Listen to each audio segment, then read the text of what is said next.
Pagi ini Pak Anung, apa sudah hadir? Tes, tes. Suara saya masuk ya? Ya, Oke, baik. selamat pagi Pak Dimas. Selamat pagi Pak Anung. Terima kasih buat kesediaannya untuk berbagi bersama kami di STMKG BMKG pada kegiatan Lab Geofisika Talk pada hari ini. Jadi mungkin perlu kami perkenalkan terlebih dahulu bahwa STMKG ini adalah perguruan tinggi kedinasan yang ada di bawah BMKG. Di sini kami ada 4 prodi, prodi meteorologi, klimatologi, geofisika, dan instrumentasi. Dan sebenarnya kegiatan ini kita buka untuk semua orang yang ingin bergabung, tapi biasanya mayoritas yang bergabung adalah teman-teman dari prodi geofisika, karena mungkin kaitannya itu lebih erat dengan geofisika. Dan pada kesempatan hari ini, buat hadirin sekalian, kita sangat bahagia dan berbangga kita kehadiran Pak Anung dengan uh, talk atau judul presentasi hari ini Earthquake Deformation as Revealed by Space Geodetic Observation. Mungkin saya perkenalkan dulu Pak Anung dengan nama lengkap Bapak Hidayat Panuntun ST Doctor of Science. Beliau adalah dosen dan kaprodi ya Pak, kaprodi di Sekolah Vokasi Universitas Gajah Mada. Beliau menyelesaikan S1-nya di Universitas Gajah Mada tahun 2010, kemudian S2-nya dari Universitas Gajah Mada Teknik Geomatika tahun 2012 dan S3-nya atau Doctor of Science dari Kyoto University tahun 2019. Beliau mempunyai ketertarikan atau keahlian di bidang ilmu kebumian, geodynamics dan geophysics, terutama ketertarikan di bidang tektonik geodesi dan crustal deformation. Dan Bapak Ibu jika melihat ke profil scholar dari Bapak Hidayat Panuntun ini, Bapak Ibu mungkin bisa akan menemukan beberapa paper yang sudah diterbitkan oleh Bapak Anung, diantaranya di jurnal Tectonophysics dengan judul Geodetic Slip Model of the November 26, 2019 Albania Earthquake Estimated from Sentinel-1 Tops Interferometry. Kemudian yang paling baru ini, baru dalam bulan ini ya Pak, kalau tidak salah ya, di Journal of Geodynamics mengenai gempa Haiti 2021, Blind Thrust Rupture Revealed by Space Geodetic Observations and Bayesian Estimation. Jadi dari profil beliau tadi, beliau adalah orang yang sangat tepat untuk kita berdiskusi mengenai earthquake deformation yang kita lihat dari observasi dari space geodetic. Baik, untuk mempersingkat waktu, saya berikan waktu untuk Bapak Anung. Nanti akan presentasi dalam waktu 30 menit, 30 sampai 40 menit. Dan nanti kita lanjutkan dengan diskusi sekitar 15 sampai 20 menit. Dan ini nanti semua kegiatan kita ini akan direkam dan akan kita upload ke YouTube Geofisika STMKG. Ini tadi sudah direkam ya, admin? Sudah ya, oke. Baik, mungkin itu saja perkenalan dari saya. Saya berikan waktu dan kesempatan buat Bapak Dr. Hidayat Panuntun untuk presentasinya.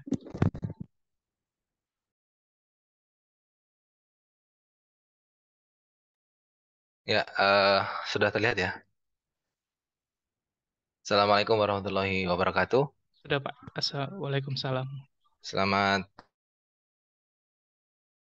rekan semuanya. Sebelumnya terima kasih Pak Dimas atas waktu yang diberikan. Saya cukup tersanjung ini diminta untuk mengisi di BMK. Jadi setahun yang lalu, setahun yang lalu ada mahasiswa saya itu datang ke saya terus meminta izin Pak. Saya itu izin Pak di semester ini untuk tidak kuliah. tapi bayar, tidak kuliah tapi bayar. Nah, saya tanya lu kenapa Mbak kok perempuan ya? Ya perempuan betul. Kenapa Mbak kok tidak ikut kuliah? Karena saya diminta untuk menyelesaikan studi saya di BMKG Pak. Oh, kaget. Mbaknya ini sudah kuliah tak? Sudah Pak. Ini di semester akhir dan sekarang karena semester akhir harus waktu COVID itu yang bersangkutan bilang bisa online Oh, oke. karena sudah selesai COVID. Skripsinya harus offline sehingga mahasiswi ini harus datang ke Di Bandung ya Tangerang, betul Pak, ya? Tangerang Selatan. Nah, Ya. itu, ya, itu harus harus harus Jadi, datang menghadap dosennya langsung, tidak bisa dilakukan secara daring. Dan ya saya nggak tahu bagaimana nasibnya sekarang. oke. Oke, Oke. ya jadi di pagi hari ini kita akan mencoba mengangkat topik mengenai deformasi yang disebabkan karena gempa bumi bisa diamati oleh pengamatan berbasis geodetik. GPS ini sudah saya geluti sejak S1 seperti yang disampaikan Pak Dimas tadi. Eh, Sebagaimana saya sendiri ya lulusan dari jurusan geodesi waktu itu dan kemudian di S3 alhamdulillah masih bergelut juga dengan GPS sehingga ya sedikit-sedikit tapi belum menguasai secara keseluruhan. Jadi meskipun nanti misalkan ada satu dua poin yang saya miss, saya salah, monggo karena kita sama-sama belajar tidak ada salahnya untuk saling mengkoreksi seperti itu. Karena waktunya 40 menit, jadi saya coba untuk cepat saja. Dan mohon maaf ini juga barengan dengan acara di kampus. Ternyata hari ini ada workshop, sehingga alhamdulillah tadi Pak Dio sudah 40 menit. Oh, bisa selesai cepat ini. Oke, ini ya. Jadi ini adalah outline tentang topik kita pada pagi hari ini. Saya akan sedikit berbicara mengenai pengenalan sedikit mengenai apa itu survei geodetik. Kemudian bagaimana cara kerja GNSS dan INSAR, baru kita masuk ke aplikasinya. Seperti itu. Nah, baik. Secara definisi, gitu ya, secara definisi. Jadi apa bedanya geodetic survey dengan survei biasa? Jadi yang jadi poin penting yang perlu kita garis bawahi bersama adalah di survei geodetik itu ada kata kunci di sini. Eh, High accuracy and precision. Kalau di survei biasa itu asumsinya buminya datar, ini bukan berarti saya kaum bumi datar loh ya, bukan. Tapi karena daerah surveinya itu relatif sempit satuannya cuma kilometer, 1-2 kilometer, sehingga kita bisa menganggap daerah survei itu sempit, kecil gitu ya, sehingga kita bisa asumsikan bahwa daerah surveinya ada. Tapi di geodetic surveying, asumsi yang digunakan adalah bumi sferis, bumi yang eh, apa namanya bulat, bumi yang bulat. Kelangkungan bumi itu diperhitungkan. Dan di sini kelangkungan bumi diperhitungkan, tetap harus menghasilkan posisi yang akurat, posisi akurasi yang tinggi seperti itu. Nah, ada satu hal yang perlu kita garis bawahi bahwa ketika kita membicarakan mengenai geodetic survey itu sesungguhnya ada dua instrumen yang bekerja.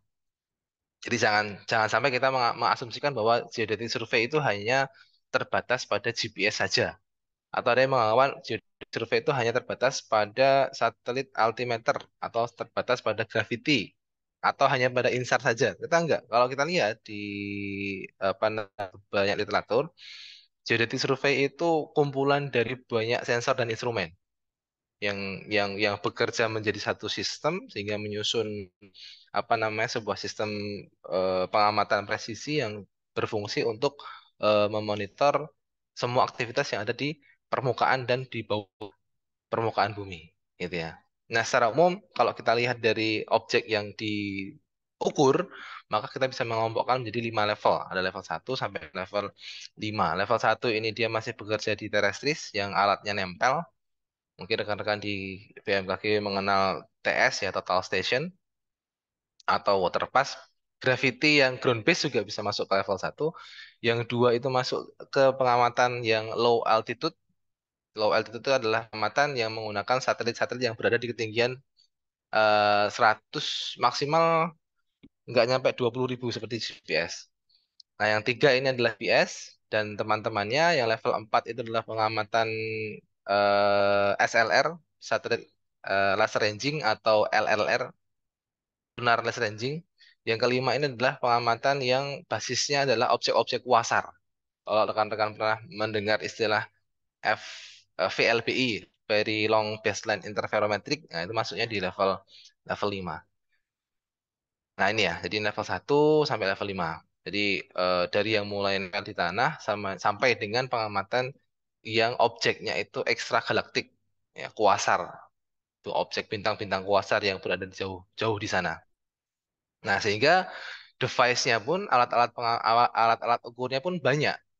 Tadi sudah saya singgung di awal, alat-alat ukurnya itu tidak hanya GPS ya, tapi di situ ada DORIS, ada pengamatan pasut, ada gravity, ada INSAR, ada banyak ya, banyak. Tapi di sini untuk memfokuskan topik pembicaraan kita, tidak semua geodetik, karena kan judulnya tadi geodetik space-based ya. Nah, kita fokuskan di sini tidak semuanya, cukup kita yang akan kita bahas, yang akan kita diskusikan di sini ada dua saja, yaitu pengamatan berbasis GNSS dan pengamatan berbasis INSAR. S3 saya itu dulunya GNSS awalnya. Jadi saya lulus tuh berkat pengamatan CNSS. Tapi setelah pulang sini di Indonesia data CNSS relatif lebih susah untuk diambil daripada di Jepang dan secara densitas juga relatif lebih jarang sehingga saya banting setir mencoba menggunakan pengamatan geodetik lainnya yang gratis tentu saja. Jelas bukan Alos 2 tapi jatuh ke Sentinel 1 Insar. Baik ini ya kita masuk ke CNSS terlebih dahulu. Saya yakin di BMKG juga mungkin ada di STMKG juga disinggung sedikit ya tentang mata kuliah CNSS ini bagaimana apa namanya sistem GPS itu bekerja, bagaimana GPS itu bisa menentukan posisi pengamat yang ada di permukaan bumi gitu. Basisnya hanya menggunakan receiver saja. Jadi kalau kita lihat secara singkatan gitu ya, akronim kepanjangannya ini saya yakin semua sudah tahu ini ya. GNSS itu adalah singkatan dari Global Navigation Satellite System. Apa itu? Yaitu sebuah sistem navigasi, sistem satelit navigasi global, yang mana anggotanya itu tidak hanya GPS saja sebenarnya. Meskipun yang cukup ngetren GPS ya, tapi sebenarnya kalau kita buka, kalau kita lihat lagi, GNSS itu adalah sebuah sistem satelit navigasi yang anggotanya itu ada GLONASS, ada Galileo, ada Beidou yang Cina, dan yang lain. Banyak satu komposisi banyak satelit yang digunakan untuk sistem bantuan posisi teliti di atas permukaan bumi. Nah, pertanyaannya adalah bagaimana satelit yang ada di atas itu bisa menentukan posisi kita yang ada di bawah. Ini kunci. Kenapa? Karena pengamatan deformasi yang kita lakukan basisnya juga ini. Basisnya adalah bagaimana kita bisa mendeteksi pergerakan yang ada di permukaan bumi secara teliti. Sehingga sebelum kita deteksi pergerakannya dulu, kita harus tahu dulu bagaimana kita bisa menentukan posisi secara akurat. Kalau di prodi saya akan berbicara pendekatan matematis ya, tapi di bidang yang lain, saya terinspirasi oleh profesor di Kyoto dulu. Jadi kita pernah suatu ketika itu mengadakan apa namanya scientific meeting itu. Yang hadir saat itu dari Faculty of Science dan dari banyak disiplin ilmu. Saya waktu itu tampil satu poster, datang ke saya seorang profesor yang sudah sepuh, dia bilang, Anung, saya itu profesor basicnya adalah apa biologi. Nah, saya ingin tahu pekerjaanmu ini apa digunakan. Jadi tolong gunakan bahasa yang sederhana. Nah, ini agak susah. Aduh, iya ya. Jadi semakin terus profesor itu bilang semakin menguasai ilmu seseorang, dia itu harus menyampaikan ilmu yang dia kuasai itu ke halayak umum dengan bahasa sederhana. Nah, terus itu menuntut saya untuk, oh, bagaimana saya bisa menyampaikan, mendeliver ini dengan bahasa yang semua orang bisa paham gitu ya. Oke, masuk ke sini. How it works. Bagaimana GPS itu bisa digunakan untuk menentukan posisi tiga dimensi secara teliti. Asumsikan kita berada di sebuah area gitu. Nah, ini Pulau Jawa gitu ya, di Pulau Jawa. Asumsikan kita turis asing, tidak tahu apa-apa di area itu, tiba-tiba kita datang di sana, kita pengen tahu nih, kita itu ada di area mana. Nah, kemudian kita nanya ke seseorang gitu, Mas atau Pak, mohon maaf, eh, saya di mana ya? Nanya ke orang itu. Maaf, saya di mana ya? Nah, oleh orang itu dijawab, oh, Mas, Anda berada 300 kilometer dari Jakarta. Nah, 300 kilometer dari Jakarta. Jawabannya si orang yang ditanya itu seperti itu. Gitu kan. Jadi dari situ kita sudah punya satu kesimpulan. Oh, berarti kalau saya di sini sekarang, posisi saya itu kira-kira berada di radius sekitar 300 kilometer dari kota Jakarta. Apakah cukup? Belum. Jadi bertanya dari satu orang saja itu tidak cukup. Sehingga kita membutuhkan masih bingung nih, wah ini di mana sih? 300 km itu bisa di mana saja ya? Di Bandung juga masuk, di mana Ciamis juga masih masuk, Banten juga masuk gitu kan. Nah kemudian kita beralih ke orang kedua. Beralih ke orang kedua, ternyata dia orang kedua itu menjawab dengan jawaban yang serupa. Oh, Anda berada 350 km dari Purwokerto. Nah, yang satu bilang 300-an kilometer dari Jakarta, yang satu bilang 300 km, 300-an kilometer dari Purwokerto. Tidak cukup membantu, tapi kita bisa membuat sebuah irisan. Dari dua jawaban itu kita bisa menyimpulkan, oh berarti kira-kira saya itu mesti berada di area sekitar ini, di sini, area sini ya, area ini. Kemudian karena masih belum cukup, kita bisa mempersempit area, kita bisa narrowing area kita di mana kita berada. Tapi belum cukup sehingga kita nanya lagi ke orang ketiga. Orang ketiga mengatakan, oh Anda berada sekitar 400 kilometeran dari Karimun Jawa. Nah, tidak begitu menjawab, tapi dari tiga jawaban tadi ada satu titik potong, dua sebenarnya, tapi yang satu di laut, ya, di sini di laut, sehingga kita bisa mengafikan ini. Ada satu titik potong yang berada di suatu kota, gitu kan. Dari tiga jalan tadi, 300 km dari Jakarta, 300-an kilometer dari Purwokerto, dan 400 km dari Karimun Jawa, ada satu titik potong, tiga lingkaran membentuk satu titik potong yang berada di kota Ciawi. Sehingga orang kita bisa menyebut, oh berarti saya berada di kota, sekarang berada di kota Ciawi. Nah, seperti itulah kira-kira GPS bekerja. Seperti itulah kira-kira GPS bekerja. Karena satu-satunya informasi yang dideliver, yang kita peroleh dari data pengamatan GPS itu hanya data jarak. Data jarak. Data observasinya itu data jarak. Rinex yang kompleks itu turunan apa namanya data utama itu data jarak yang diturunkan. Sehingga dengan menggunakan berbagai macam receiver apa namanya chipset GPS yang sekarang sudah tersedia di berbagai macam gadget, entah itu di smartphone atau di GPS handheld atau di GNSS yang geodetik, itu kita bisa mendapatkan data jarak dari satelit sampai dengan receiver. Sehingga dari data jarak itu kemudian kita bisa menarrowing posisi kita dan mendapatkan posisi tiga dimensi secara teliti. Nah, bagaimana kalau kita bawa itu di real case? Ya, di real case itu artinya bagaimana amat itu mendapatkan data dari satelit dan menentukan posisi tiga dimensinya. Jadi seperti ini. Kita tahu bahwa selama 24 jam nonstop di atas sana itu ada 30 lebih ya, 30 lebih satelit GPS yang masing-masing itu mengorbit sesuai dengan bidang orbitnya. Dan tiap waktu, ya setiap detik kita atau stasiun kontrol itu bisa mendeteksi di mana satelit itu berada dengan teliti. Ya, jadi track orbit satelit itu kita bisa detect, kita bisa mengetahui secara teliti ya, oleh stasiun kontrol. Nah, karena posisi dan waktu itu bisa di-track dengan teliti, sehingga saat si GPS itu menyampaikan, mengirimkan sinyalnya, ya, dan diterima oleh receiver yang berada di permukaan bumi, maka ada dua informasi penting yang bisa kita peroleh, yaitu waktu pengiriman sinyal dan waktu pengiriman, maaf, waktu penerimaan dan waktu pengiriman. Jadi ada dua ya informasi pentingnya. Nah, kenapa penting? Karena GPS itu kan menggunakan apa namanya hukum perambatan kecepatan cahaya ya, sehingga dari beda waktu pengiriman tadi, waktu pengiriman dan waktu penerimaan, kita bisa mendapatkan delta T-nya, ini ya delta T-nya, sehingga tinggal kita kalikan dengan jarak, maaf dengan kecepatan cahaya, delta T dikalikan kecepatan cahaya, dari situ kita bisa mendapatkan jarak. Apa? Jarak dari satelit menuju ke receiver yang berada di permukaan bumi. Nah, dari data jarak itu, satu satelit kita bisa mengindikasikan, kita bisa menentukan bahwa, oh, kita itu berada di radius seperti ini.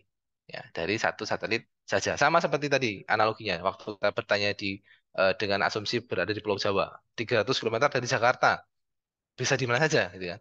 Ini juga sama.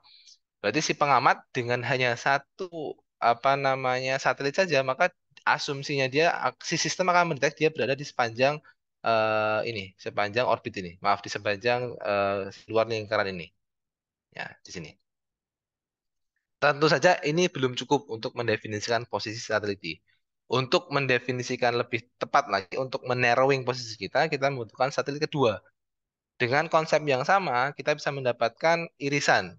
Ya, irisan bola dari satelit pertama dan irisan bola dari satelit kedua. Jadi yang tadinya itu masih terlalu luas, bisa kita persempit. Sekarang si satelit atau sistem bisa mendeteksi, oh ini receivernya berada di area perpotongan ini, ya area yang warna biru muda ini.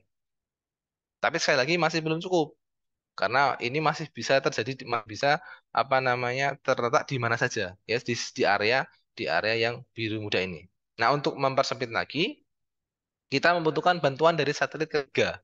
Dengan konsep yang sama, kita bisa mendapatkan bola dan perpotongan dari tiga bola ini itu akan berada pada dua titik saja. Titik satu ini dan titik dua di sini. Ini ya. Nah, kalau kita perhatikan by default, titik satu ini kan berada di luar angkasa. Jelas nggak mungkin ya, jelas nggak mungkin. Maka sistem akan mengeliminasi kemungkinan titik satu ini. Ya, akan dieliminasi oleh sistem. Sehingga satu-satunya titik perpotongan yang terrecognize oleh sistem hanya titik potong yang berada di atas permukaan bumi.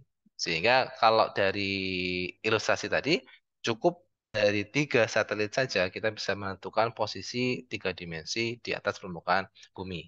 Itu secara matematis. Tapi yang perlu diperhatikan di sini bahwa GPS itu, GPS itu menggunakan basisnya itu adalah pengukuran beda waktu. Ya, pengukuran beda waktu saat dia dikirim dan saat dia diterima. Problemnya adalah di GPS ya, di satelit itu waktu itu diukur secara teliti dengan menggunakan atomic clock. Atomic clock, quartz atomic quartz, jam atom yang kalau saya searching di internet itu harganya sekitar seratusan ribu, bukan rupiah ya, US dollar. Itu kalau dirupiahkan sangat-sangat mahal, dan kalau misalkan receiver kita yang ada di smartphone, yang ada di HP, yang ada di apa namanya receiver GPS geodetik itu kita pasangi jam yang sama dengan jam yang dipasang di satelit, maka itu menjadi sebuah teknologi yang tidak terjangkau oleh manusia kebanyakan. Sehingga di sini itu terpasang atomic clock, ya atomic jam atom. Di sini di di permukaan bumi yang terpasang itu ya jam-jam biasa, ya jam-jam biasa, sistem jam biasa. Sehingga ada perbedaan bacaan dari jam satelit dan jam receiver. Gampangnya gini, kita menggunakan penggaris dengan bacaan terkecil itu sentimeter, dengan menggunakan penggaris yang bacaan terkecilnya milimeter, maka hasil bacaan akan lain. Bacaannya akan lain. Ya lain, bedanya itu masih nggak sampai senti juga sih, mungkin mili ya. Ada ketika dibaca oleh satu orang, dia katakan, oh ini 12,1. Basisnya adalah interpolasi karena bacaan terkecil sentimeter. Dengan menggunakan eh, apa namanya penggaris yang satuannya milimeter, kita bisa tahu, oh ini enggak kok 12,2 ini. Jadi penggaris nih yang bacaan terkecil milimeter, kita bisa tahu. Ternyata interpolasinya tadi nah, bukan satu tapi 2 milimeter. Nah, ini juga sama. Yang satu satuannya kecil, sangat-sangat kecil sekali, yang satu kurang teliti, sehingga antara apa namanya pengiriman dan penerimaan, waktu penerimaan itu ada selisihnya, ada beda waktu. Mungkin orang akan berpikiran, ah beda waktu itu sebenarnya nggak ngefek juga lah, paling beda waktu berapa sepersekian detik sih gitu kan. Tapi yang perlu diingat adalah GPS itu menggunakan kecepatan cahaya. Ya, kecepatan cahaya itu kalau yang masih ingat ya pelajaran di SMA itu 300 satuannya ya 300.000 satuannya itu kilometer per second. Ya, sebagai ilustrasi, kalau salahnya 1 mikrosecond saja. Ini kalau yang penggemar MotoGP, yang suka MotoGP itu kan selisihnya sedikit ya, 1 mikrosecond itu sedikit sekali loh, 0,001. Sangat sedikit sekali kan, 0,001. Tapi dengan salah yang hanya dalam tanda ya, hanya 1 mikrosecond itu akan menghasilkan kesalahan di jarak ya, kesalahan jarak sampai 300 kilometer. Bisa dibayangkan, hanya 1 mikrosecond itu 300 kilometer. Kesalahan 1 piko, apa ya, nanometer second itu 0,3 kilometer, 300 meter. Sehingga delta T ini tidak bisa dianggap remeh, tidak bisa dianggap sederhana. Cuma 0,001 second kok, nggak masalah. Enggak, bagi GPS, karena kecepatan cahayanya itu 300 kilometer per second, itu jadi masalah besar. Hingga untuk mengeliminir kesalahan jam satelit itu secara general kita menggunakan informasi dari satelit keempat. Ya, kalau tiga satelit kita bisa mendapatkan XYZ-nya, dengan satelit keempat kita bisa mendapatkan delta-nya sekarang. Sehingga by default biasanya kalau rekan-rekan sudah pernah pegang GPS ya, kalau sudah mendapatkan apa namanya sinyal dari empat satelit, masih GPS-nya biasanya fix. Kalau yang suka main RTK, jadi fix. Kalau belum empat itu biasanya masih float. Kalau satu standalone, jadi kalau di anu merahnya itu. Nah ini secara grafis ya, pendekatan secara grafis. Kalau secara matematis ya seperti ini. Jadi dengan menggunakan empat satelit, ya kita bisa mendapatkan X, Y, Z dengan menyelesaikan persamaan ini. Ini saya ganti dulu. Dengan menyelesaikan persamaan ini. Ini ya. Jadi rumusnya itu sederhana. Jarak di ruang tiga dimensi. Ya, jarak di ruang tiga dimensi. Ini jarak hasil pengamatan perhitungan tadi di sama dengan C kali delta T. Sementara X satelit, Y satelit, dan Z satelit itu sudah diketahui. Yang kita cari adalah X, Y, dan Z dari pengamat. X dan Y, X, Y dari pengamat. Nah, kalau kita punya dua persamaan ya, X tambah Y sama dengan 2, terus 2X tambah 2Y sama dengan 4, itu karena linear, dengan simpel kita bisa melakukan eliminasi atau substitusi untuk mendapatkan nilai parameter yang dicari, untuk mendapatkan nilai X dan Y-nya. Nah, yang perlu kita perhatikan di sini, persamaan ini persamaan nonlinear. Persamaan nonlinear. Sehingga untuk meresolve, untuk menyelesaikan persamaan ini tidak bisa kita gunakan pendekatan seperti pendekatan penyelesaian persamaan linear, eliminasi, substitusi. Singkat cerita, persamaan ini bisa kita selesaikan setelah kita melinearisasi persamaan jarak ini. Linearisasinya dengan menggunakan deret Taylor. Nanti bisa nanya Pak Dimas ini yang sudah jago ini, deret Taylor. Ya, setelah diturunkan dengan menggunakan deret Taylor. Jadi intinya adalah kita mencoba menderivatif parsialkan ini jarak ini terhadap semua parameter yang di ya, jarak terhadap Y, jarak terhadap Z. Ini kalau di prodi kami biasanya ini sampai 2-3 pertemuan ini untuk diskusi ini. Nah, sehingga setelah kita derivatif parsialkan eh, fungsi ini terhadap X, Y, dan Z, maaf dan T ya, dan T yang waktu, kita akan mendapatkan X, Y, dan Z dari receiver yang kita pasang di atas permukaan bumi. Sehingga ketika kita sudah mendapatkan X, Y, dan Z, nah itulah saat di mana kita bisa mendapatkan posisi tiga dimensi kita di atas permukaan bumi. Nah, kalau sudah mendapatkan posisi, semuanya enak. Semuanya enak. Dari situ kita bisa menurunkan banyak hal. Ya kan ini adalah pengamatan saat T1. Let's say katakanlah ini adalah pengamatan posisi titik saat T0 bukan T1 ya. T0. Kemudian di hari yang lain atau di bulan yang lain atau di tanggal yang lain, di waktu yang lain kita lakukan pengamatan yang sama di titik itu. Setelah kita olah, ternyata pengamatan T2 itu berada di sini. Ya, di sini. Nah, secara sederhana, deformasi itu bisa kita dapatkan hanya dengan mengurangkan persamaan pengamatan T2 dengan pengamatan saat T1. Sehingga kita bisa mendapatkan vektor pergeserannya. Sesederhana itu gitu loh. Nah, ini terutama gempa ya, untuk gempa yang koseismik. Nah, kemudian kalau kita gunakan datanya itu banyak, ya, kalau kita gunakan data, harap dipahami, jadi ketika kita ngomong GPS, penentuan posisi dengan menggunakan GNSS, setelah kita mendapatkan satu posisi dari titik pengamatan, maka kita mendapatkan posisi tiga komponen, ya. Jadi satu titik itu bisa kita breakdown menjadi tiga komponen. Komponen north south atau komponen Y, komponen east west atau X, dan komponen up down-nya atau komponen Z.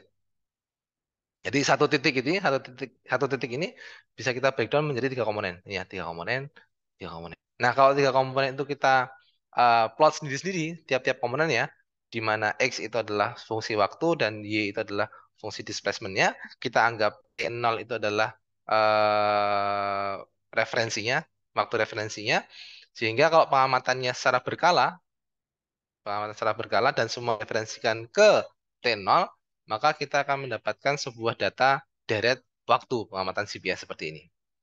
Ya. Nah, dari sini kemudian kita bisa melakukan investigasi. Kira-kira titik itu bergeser seberapa jauh?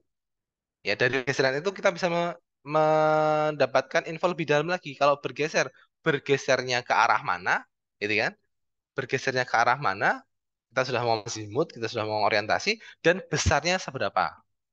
Ya, ke arah mana dan besarnya seberapa? Kemudian dari situ, dari displacement ini kita bisa turunkan lagi, kita bisa nyari velocity-nya, kecepatannya. Jadi dari info yang awal sekali itu hanya posisi X, Y, Z, karena kita lakukan secara jangka ya dan kontinu sehingga membentuk deret waktu, maka kita bisa menginquiry berapa besar pergeserannya, arah dan besarnya, dan kita bisa menginquiry lagi, menurunkan lagi berapa besar kecepatannya. Nah, ini untuk GPS. Nah, sehingga secara umum biasanya kita gunakan GPS itu untuk pemantauan, salah satunya ini untuk pemantauan pergeseran lempeng. Ya, untuk identifikasi pergeseran lempeng. Mungkin rekan-rekan sudah pernah mendengar bagaimana zaman dulu lempeng itu diasumsikan bergeser. Kalau si sejarahnya itu kan ada Alfred Alfred Wegener ya. Ini teman-teman yang dari BMKG harusnya lebih lebih tahu ini karena Alfred Wegener itu gosipnya ahli meteorologi. Cuman beliau kemudian banting setir atau seperti apa saya juga kurang paham, berpendapat bahwa dulu lempeng-lempeng itu berasal dari satu lempeng yang sama. Kenapa? Karena banyak alasan yang beliau sampaikan. Salah satunya adalah bentuk bentuk benua Afrika dan Amerika itu kayak puzzle. Kalau kita fit kan de benua Amerika Selatan gitu, dengan benua Afrika itu kayak puzzle, bisa fit. Ada juga dia juga menggunakan alasan secara fosil itu ditemukan di dua benua yang berbeda yang secara kalau kita lihat menurut dia ya itu nggak mungkin karena dua benua itu dipisahkan oleh samudra yang luas. Ini fosil hewan darat kok bisa ditemukan di dua tempat yang berbeda, di dua benua yang berbeda itu mesti dulunya karena jadi satu. Tapi Alfred Wegener itu ditolak oleh rekan-rekan saintis di masanya. Kenapa? Satu karena dia itu sebenarnya basisnya adalah meteorologi, bukan bukan ilmuwan kebumian. Yang kedua, ketika rekan-rekannya waktu itu mengatakan, oke lah, let's say katakanlah lempengnya tuh bergerak. Terus mekanisme geraknya tuh kayak apa? Kok bisa bergerak tuh seperti apa? Kenapa kok dia bergerak? Itu juga belum bisa terjawab. Kenapa? Karena basisnya Wegener itu adalah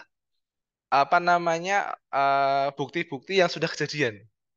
Bukti-bukti yang sudah kejadian saat itu beliau tidak bisa membuktikan secara real time ini loh beneran bergerak. Nah, baru setelah teknologi GPS ditemukan dengan pengamatan yang dilakukan secara kontinu, kita bisa menggambar vektor pergeseran. Nah, dari vektor pergeseran inilah kita bisa membuktikan secara ilmiah, ini loh buktinya secara ilmiah bahwa lempeng itu memang benar-benar bergerak. Dari mana? Dari arah dan besar pergeseran saat dibandingkan dengan T sama dengan 0. Nah, ini ya. Nah, ini untuk keperluan pengamatan gempa. Jadi yang saya angkat ini gempa yang paling besar yang pernah terjadi di abad 20 ya, setelah gempa Sumatera, yaitu gempa Tohoku. Jadi kalau kita lihat GPS itu, jadi pengamatan deret waktu dengan GPS itu bisa mengamati bagaimana siklus gempa bumi di suatu area dengan baik. Saat area itu mengalami fase interseismik, ya penumpukan energi sebelum gempa, itu biasanya trennya itu tren linear. Ya, secara umum trennya linear. Jadi linear itu berarti dia berubah garis lurus. Entah itu lurusnya lurus flat atau lurusnya itu lurus punya slope. Ya, kalau dia flat berarti indikasinya boleh jadi sesarnya itu sedang baik-baik saja, tidak ada penumpukan energi yang berlebihan. Kalau dia punya slope, nah ini yang perlu diwaspadai, seberapa besar slope-nya. Nah, kemudian setelah fase interseismik, ketika energi itu mulai terakumulasi dengan besar dan tidak bisa ditampung oleh rekatan antara dua buah lempeng, sehingga terlepas secara mendadak, timbullah gempa. Nah, dengan membandingkan pengamatan setelah dan sebelum gempa, kita bisa mendapatkan apa yang kita sebut dengan koseismic jump di sini. Koseismic jump. Jadi awalnya linear, tiba-tiba naik. Ya, ada perbedaan yang cukup signifikan. Semakin besar gempanya, semakin besar deformasi yang disebabkan karena gempa itu, maka semakin besar juga jumpingnya. Ya, semakin besar jumpingnya. Bahkan di Tohoku itu sampai di daerah tanah, di land GNS-nya sampai hitungan 5 meter ya. Kita belum ngomong yang GPS akustiknya yang ditempel di di laut ya, sampai puluhan meter. Jadi ada seismic jump. Jadi yang tadinya itu slow, linear atau dengan slope, kemudian ada jumping yang mendadak. Nah, setelah jumping itu, kemudian GPS akan mendeteksi lagi pergerakan pasca gempa yang biasanya eh ya nggak mesti sih, tapi biasanya trennya itu tren logaritmik atau eksponensial. Bedanya apa? Kalau di seismik itu dia garisnya lurus, ya linear. Kalau di post seismik biasanya di plot time seriesnya itu akan berwujud garis melengkung, ya, logarithmic function. Ini. Nah, ini adalah apa namanya snapshotnya yang di Tohoku. Ini menggunakan CPS yang direkam pakai data 1 detik ya. Jadi setiap 1 detik dia mendapatkan posisi. Setiap 1 detik dia mendapatkan posisi sehingga dikurangkan aja dengan T0 pengamatan awal gitu ya, yang dianggap sebagai basis. Ya, sehingga setelah itu kita bisa mendapatkan vektor pergeseran dan besarnya. Nah, kalau kita lihat itu seperti ini. Hampir semua menjorok ke laut. Ini sudah sangat apa namanya terkenal sekali. Nah, oke, ini tadi yang GPS. Secara umum seperti itu. Jadi bagaimana GPS itu mendeteksi pergerakan, maaf, bagaimana GPS itu bisa mendeteksi posisi kita di permukaan bumi. Dari posisi itu kemudian bisa kita turunkan menjadi kecepatan, maaf, menjadi displacement dan menjadi kecepatan. Nah, sekarang yang kedua, bagaimana dengan INSAR? Yang notabene-nya ini sama-sama geodeti juga. Gitu ya. Yang notabene-nya itu sama-sama geodeti juga. Satu-satunya kesamaan antara GPS dan INSAR itu adalah gelombang yang digunakan. Ya, dua-duanya sama-sama menggunakan gelombang cahaya. Karena menggunakan gelombang cahaya, maka bisa dipastikan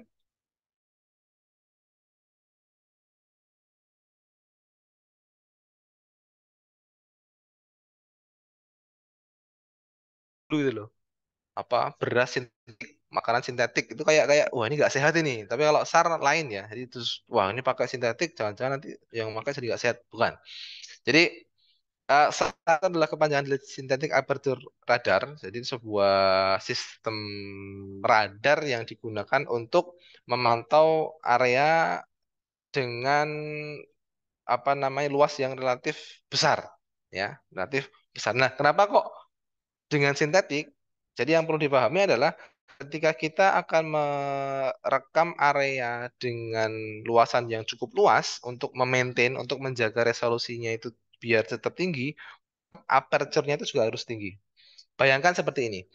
Rekan-rekan punya foto, punya HP, foto HP ya. Foto HP itu dia punya daerah di layar ya. Di layar itu cuma sekotak itu gitu loh. Sekotak itu. Nah, kemudian kita menggunakan apa namanya kamera SLR yang sensornya itu lebih besar.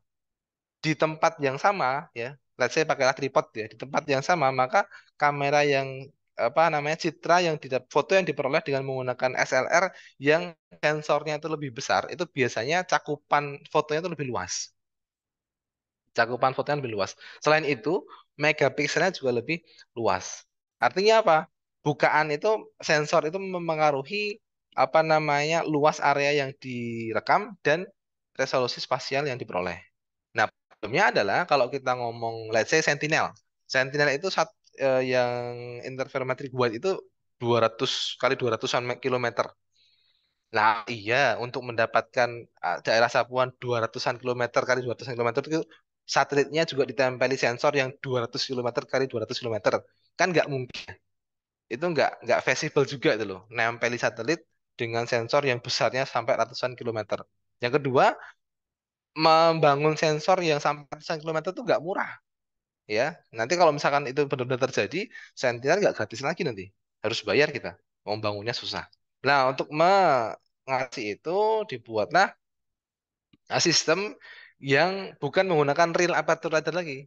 Bukan menggunakan real tapi menggunakan sintetik aperture. Jadi apa namanya sensornya itu tetap kecil, tapi resolusi spasialnya itu bisa di-maintain, ya bisa mendapatkan apa namanya resolusi spasial yang sama saatnya menggunakan yang real aperture radar.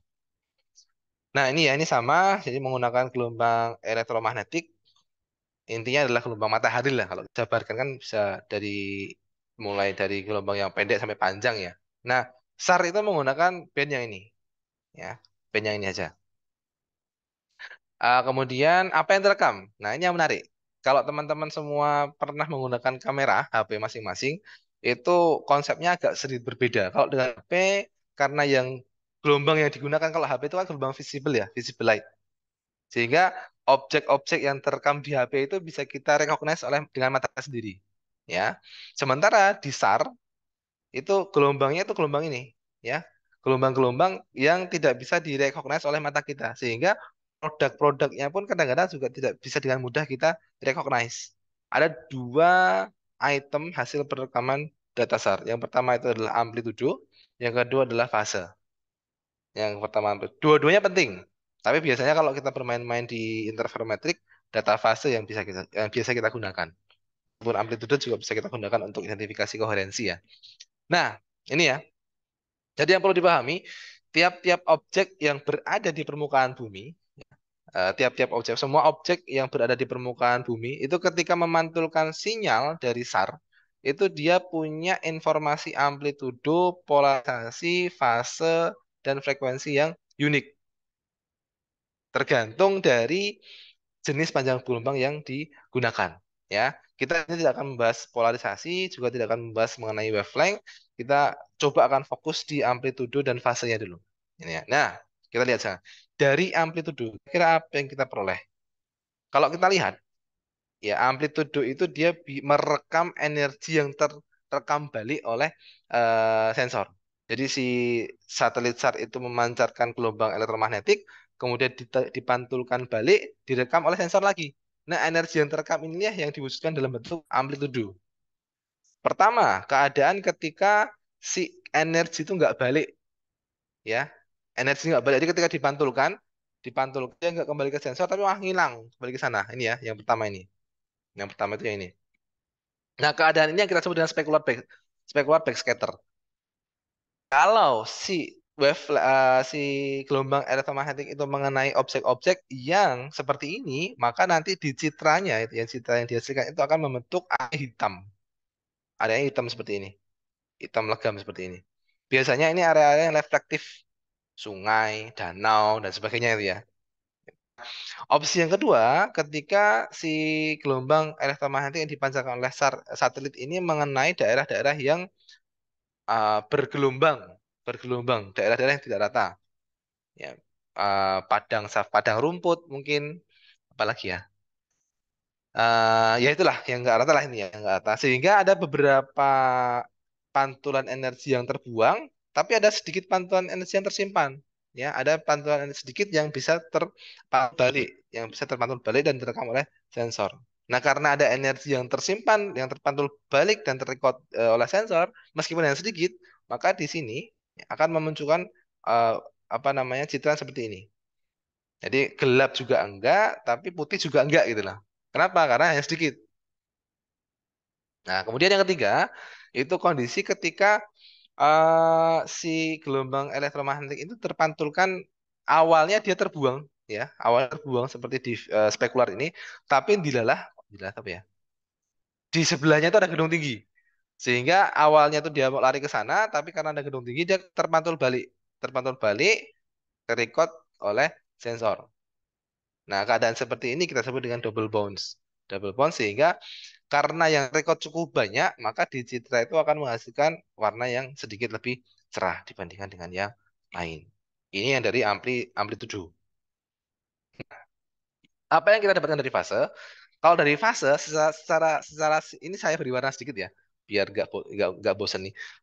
Secara sederhana dari fase itu kita hanya mendapatkan, kalau zaman dulu rekan-rekan pernah mempunyai TV tabung yang zaman dulu yang nggak ada sinyal itu kan beruwet ya, kayak ada semut-semut dulu ya. Nah seperti itu yang terekam dari fase.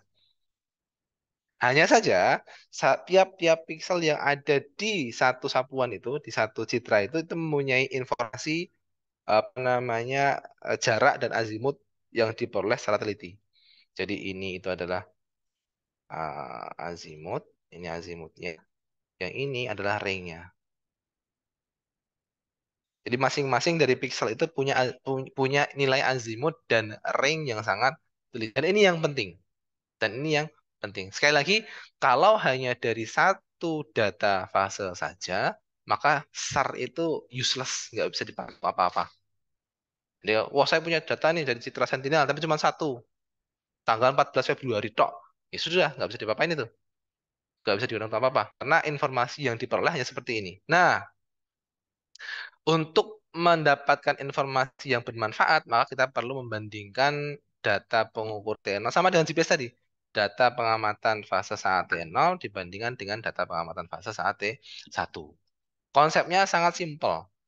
Ini dulu waktu zaman dulu ada apa namanya Young eksperimen, ya percobaan Young. Jadi di Young eksperimen ini si apa namanya yang ngetes ya, yang mencoba itu menggunakan sumber cahaya, terus dia tembakkan melalui dua lubang yang berbeda, ya, dua lubang yang berbeda. Nah, di sini itu ada apa? Tembok pengamat, ya, tembok lah ya katakanlah tembok. Nah, ketika si sinar itu melewati dua buah lubang yang berbeda, ternyata di tembok pengamat itu tercipta pola zebra, pola zebra. Jadi terang, gelap, terang, gelap, terang, gelap, terang, gelap, gitu ya. Nah, ini yang kita sebut dengan interferensi.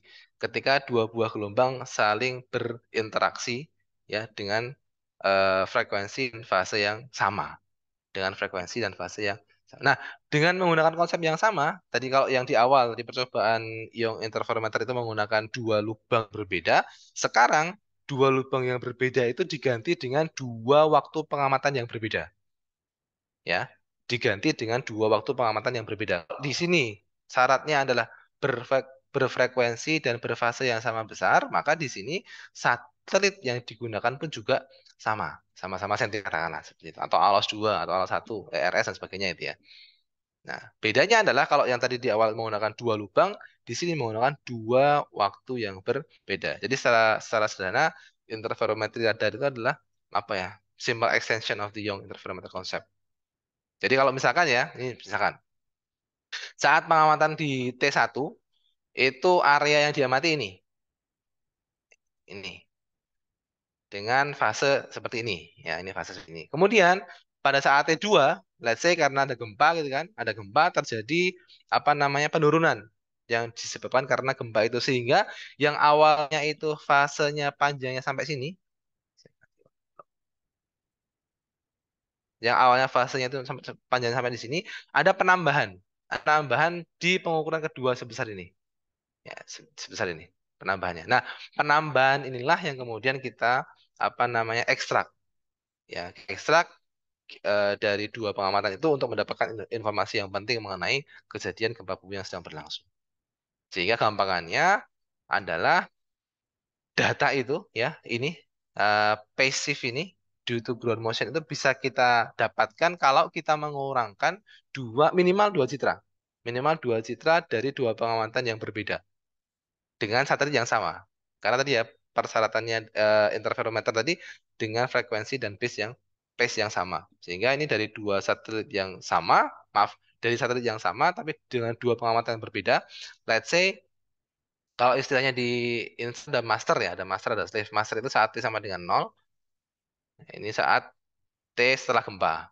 Nah, dengan mengurangkan dua buah citra ini, kita bisa mendapatkan yang tadinya itu hanya titik-titik nggak jelas seperti TV rusak, kita bisa mendapatkan sebuah pola.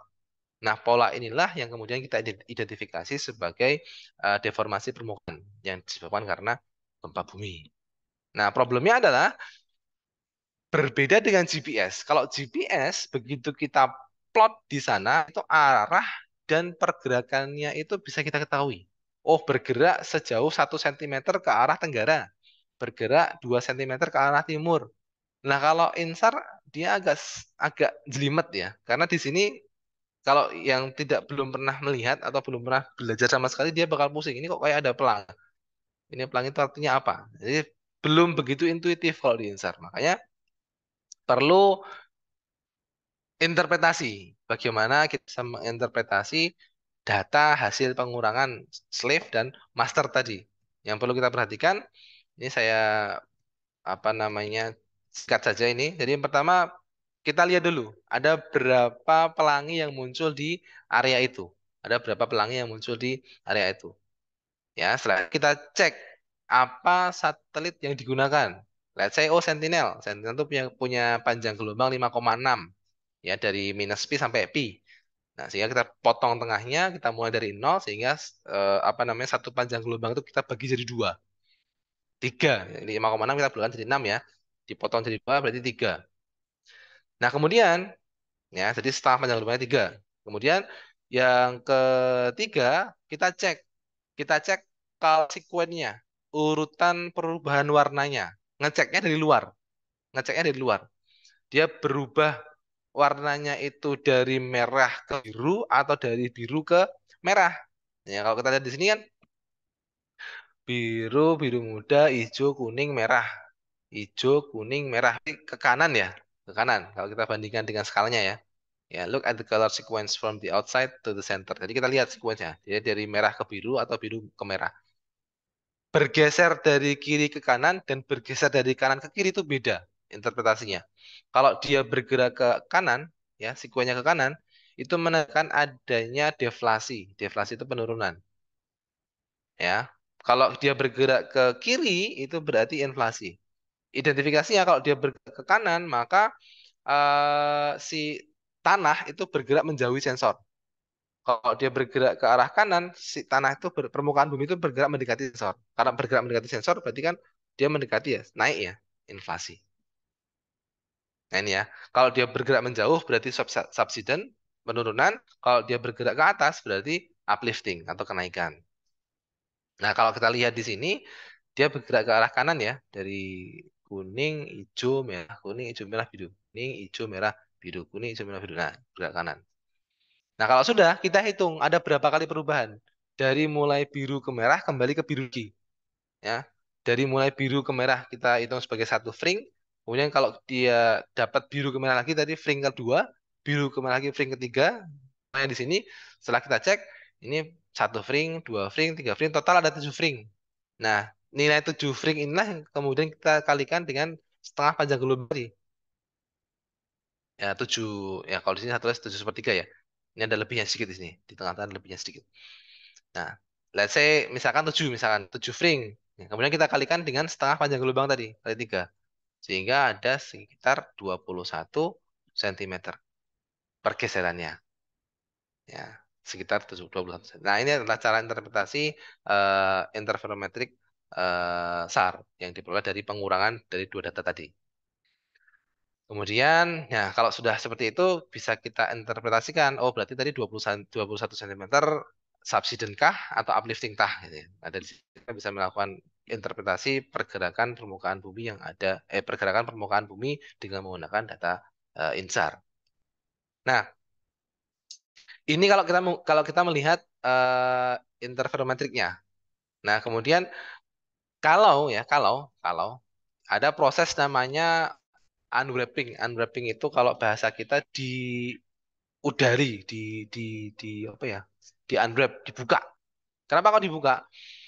Kalau kita ngomong insar, insar itu kan dia menggunakan fase. Kalau kita ngomong gelombang itu kan panjangnya ya dari nol, muter ya dengan menggunakan lingkaran seperti ini. Dia dari nol muter satu gelombang itu kembali ke nol lagi, satu gelombang.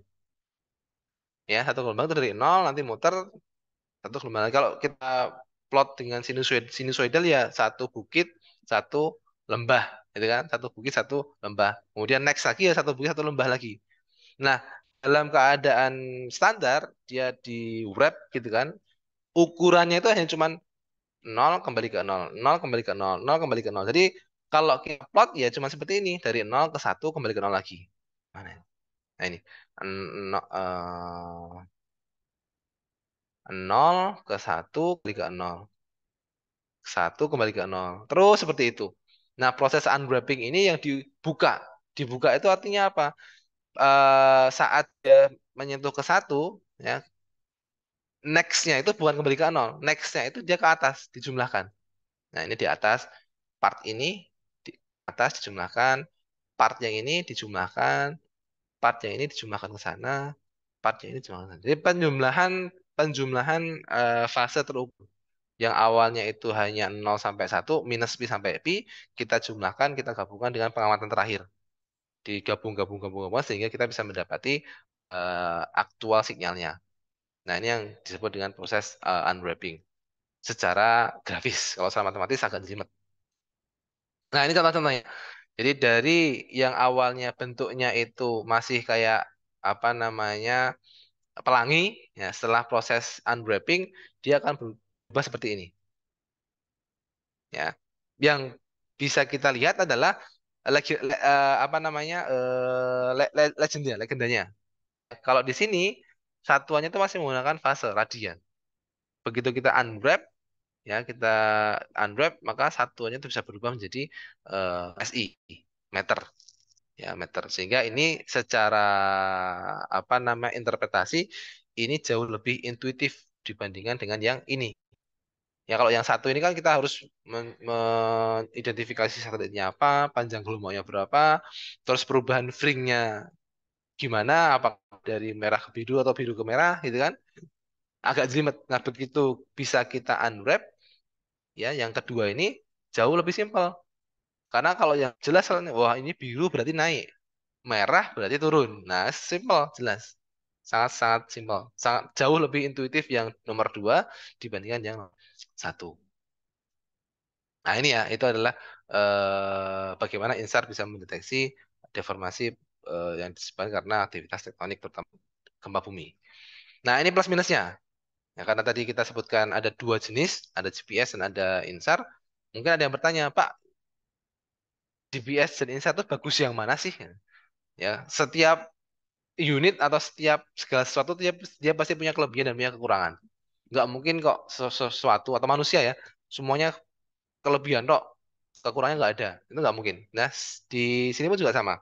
GPS dan INSAR itu masing-masing kelebihan dan masing-masing punya kekurangan. Kalau di GPS, kelebihannya apa? Kelebihannya ya tadi, pengukuran yang diperoleh itu adalah pengukuran tiga dimensi. Pengukuran yang diperoleh itu pengukuran tiga dimensi. Sehingga kita tidak perlu lagi melakukan interpretasi, oh ini free-nya berapa, oh ini em, bergerak ke kanan, bergerak ke kiri. Nggak perlu, terus dikalikan dengan panjang gelombang, nggak perlu. Di GPS langsung, apa yang diukur itu yang kita dapatkan. Dan interpretasi mudah. Nah, yang kedua, presisi pengukuran GPS itu tinggi. Presisinya tinggi, artinya apa? Kedekatan antara satu ukuran dengan ukuran yang lain cukup tinggi. Cukup tinggi, sehingga karena cukup tinggi, maka pengamatan interseismik itu bisa dilakukan dengan baik dengan GPS. Artinya gini, pengamatan di mana deformasi di area itu sangat kecil, maka GPS itu mampu untuk ukur. Mampu untuk ukur. Setahun, 2 tahun nggak masalah. Kalau mana, nah, nanti insert kita diskusi di bawah. Nah, kekurangannya, yang kekurangan paling besar yang benar-benar saya rasakan ini ya, nomor satu ini. Yaitu dia itu point base, point base. Dia sangat teliti, oke, tapi ya di titik itu. Ya, ketelitian dia saat itu hanya di titik itu. Begitu dia pindah 1 milimeter bergeser kanan atau ke kiri saja itu sudah bukan domainnya dia. Ya, sudah bukan ukuran dia lagi. Ya, kita nggak ngomong bergesernya 1 meter loh ya. Kita ngomong bergeser 1 mili. Geser sedikit 1 mili itu sudah bukan domainnya poin itu. Sudah bukan ukuran dari, sudah bukan punyanya titik itu. Sehingga ya cukup ribet kalau kita mau mengidentifikasi deformasi di area yang luas. Kayak Tohoku tadi, yang sampai seluruh Pulau Honshu itu bisa terdampak semua ya. Itu kan nggak mungkin kita melakukan survei apa namanya lapangan dengan GPS terus diinstal per 1 kilometer. Sangat mahal sekali kan. Nah ini juga jadi kelemahan yang nomor dua. Jadi secara apa namanya resolusi spasial itu rendah. Resolusi spasial itu rendah. Bahkan GPS di Jepang yang notabene-nya itu adalah negara yang punya titik GPS yang cukup dense ya, yang cukup rapat, itu tiap titik itu sekitar 20 kilo. Itu Jepang lah. Kita belum ngomong Indonesia. Nah, kalau Indonesia ya katanya sih sedang proses. Mudah-mudahan bisa menuju hal yang sama dengan negara yang lain ya. Mengingat kita kan apa namanya eh, potensi kemayangan sama. Nah, ini untuk JNS. Untuk INSAR, kelebihannya adalah dia sangat dense, ya, spatially very dense. Jadi secara resolusi spasial itu sangat tinggi sekali. Daerah sapuan sebesar 200 kilometer tuh tiap-tiap pixel tuh dia punya informasi apa namanya informasi azimut dan ring yang sangat sangat teliti. Sehingga posisi itu bukan titik tok, tidak hanya titik saja, tapi dia areal base. Ya. Yang kedua, kita tidak perlu datangi lokasinya untuk ukur.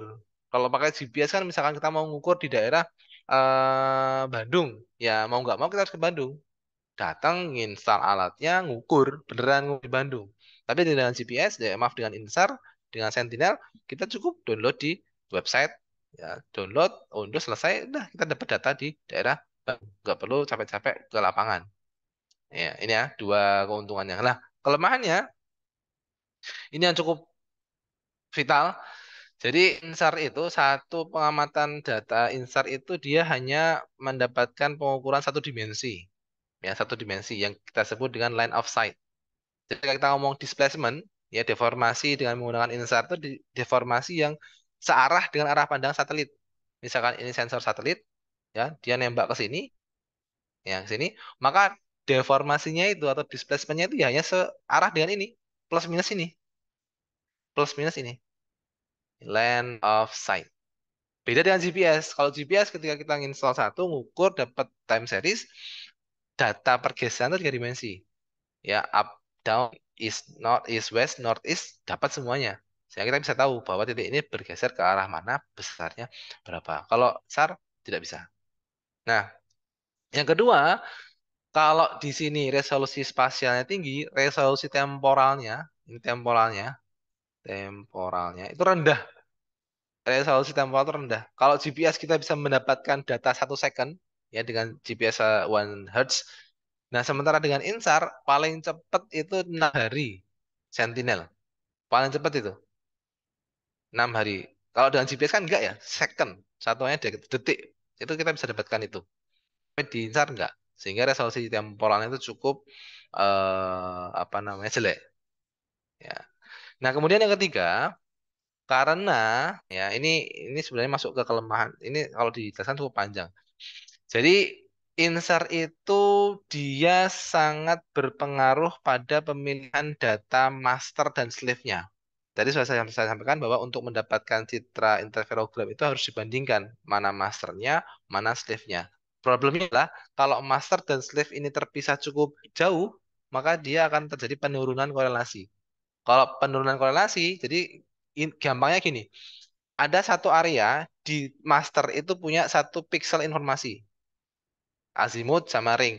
Tapi di citra slave-nya area itu sudah nggak punya tidak ada informasi azimut sama ring. Sehingga pixel di citra master tuh nggak punya apa namanya partner untuk dikurangkan. Karena nggak punya partner untuk dikurangkan, hasilnya nanti akan berwujud not a number atau none. Kalau none berarti dia nggak akan berwujud intergram lagi. Ya, jadi ini sangat-sangat bergantung pada pemilihan citra master dan slave. Semakin jauh, maka dekorelasinya semakin besar. Sehingga tidak bisa menampilkan interferogram dengan baik. Yang keempat, dia membutuhkan displacement yang untuk sangat besar agar bisa terdeteksi dengan baik, agar bisa tercipta pelangi tadi ya. Pelangi dengan sempurna, dengan indah itu dia membutuhkan displacement yang sangat besar. Kalau cuman sedikit, maaf, kalau cuman kecil displacementnya itu sangat susah apakah itu displacement ataukah itu noise. Jadi susah untuk membedakan. Ya, ini kerugian terakhir dari INSAR. Nah, setelah kita punya data tadi, setelah kita punya pengamatan data permukaan ya di sini dengan menggunakan GPS ataupun INSAR, maka kita tinggal menggunakan fungsi yang menghubungkan antara permukaan dengan bawahnya. Ya, kalau kita mau meneliti gempa, ya dengan fungsi misalkan secara intuitif bisa kita bayangkan seperti ini. Kita punya sepeda. Kita punya sepeda. Geraknya ban itu bisa kita prediksi dengan geraknya gear sepeda kita. Ya, yang menghubungkan antara ban dengan gear itu kan rantai. Nah, kita coba rantainya ini gimana? Ya, dengan bergerak dengan rantai yang ketemu, maka pergerakan antara gear sepeda dengan ban sepeda itu bisa kita prediksi. Kalau gearnya sekian, maka ban sepedanya akan gerak sejauh sekian. Nah, asumsi itu yang kita gunakan untuk mendeteksi, untuk apa namanya, mengkuantifikasi apa namanya gempa yang terjadi di semua daerah yang bisa terdeteksi dengan GPS maupun INSAR. Jadi dengan dengan menggunakan data pengamatan ini, setelah matriks atau fungsi penghubungnya itu ketemu, maka kita bisa menentukan berapa besar area patahan di suatu gempa bumi. Ini ya. Ini secara matematis seperti ini, sehingga gampangannya setelah kita bisa mendapatkan hubungannya ini, kita bisa melakukan kuantifikasi. Kira-kira area patahannya itu punya panjang berapa dan punya lebar berapa. Panjang lebar berapa, kemudian kita bisa mengestimasi kira-kira bergeser sebesar apa. Nah, karena geometrinya sudah bisa terdefinisi, maka kita juga bisa menghitung berapa besar magnitud ya, gempa yang terjadi.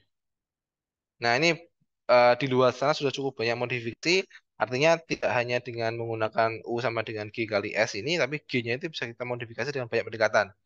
Termasuk yang terbaru itu dengan menggunakan, bukan baru juga sih, ada banyak normalisasi yang bisa kita gunakan ya. Salah satunya adalah Bayesian approach tadi, yang seperti disebutkan Pak Dimas di awal tentang publikasi saya itu yang terakhir. Sehingga ya dengan menggunakan data pengamatan ini, ya pergeseran yang disebabkan karena aktivitas tektonik gempa bumi, kita bisa menghitung berapa pergeseran yang terjadi di bawah permukaan bumi. Tadi ya, setelah kita bisa mendefinisikan matriks yang menghubungkan antara permukaan dengan bawah permukaan bumi. Sederhananya seperti itu gitu ya. Nah, kemudian let's say kita sudah hitung nih, sudah kita hitung, sudah tahu berapa besar geseran yang ada di bawah permukaan bumi. Terus gimana kita tahu bahwa hasil model kita itu betul? Kalau jawab saya, kalau kita mau bilang 100% betul susah. Karena kalau di kami ada konsep pengukuran seperti ini, tidak ada pengukuran yang terbebas dari kesalahan. Artinya semua pengukuran itu pasti punya kesalahan. Semuanya, baik itu yang diukur dengan menggunakan alat ukur yang murah, sampai itu yang diukur dengan menggunakan alat ukur yang paling mahal sekalipun.